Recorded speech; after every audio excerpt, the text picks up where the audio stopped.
ఈరోజు ఏపూరి సోమన్న పుస్తకావిష్కరణ 25 ఏళ్ళ పుస్తకావిష్కరణ సభ జరుగుతుంది. చాలా సంతోషంగా ఉంది. ఒక గాయకుడు తలుచుకుంటే ఎంత ఎత్తునైనా ఎదగగల సత్తా ఉన్నది.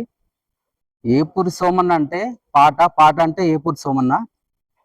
గద్దర్ తర్వాత గద్దర్ స్వరం ఏపూరి సోమన్నకు సొంతం. ఆయన ఆయన వాయిస్ ఒక పాట, చిన్న పాట ఉంది, ఆయన పాడతా. నా మనసు బాధ కలిగినప్పుడు రాస్తానొక కవిత, ఆ బాధ మరిచిపోయేందుకు చదువుతావో చరిత.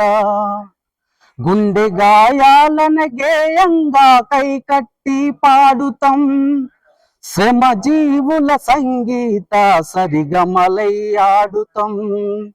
ఎందుకో నా మనసుకు స్పందించే గుణమున్నది, అది సావైనా బతుకైనా ప్రాణం జనమన్నది, ప్రాణం జనమన్నది. సోమన్న పాట ఇది. ఆయన మనసులున్న మాట మొత్తం జనం అంటే ఆయన ఆయన అంటే జనం. సో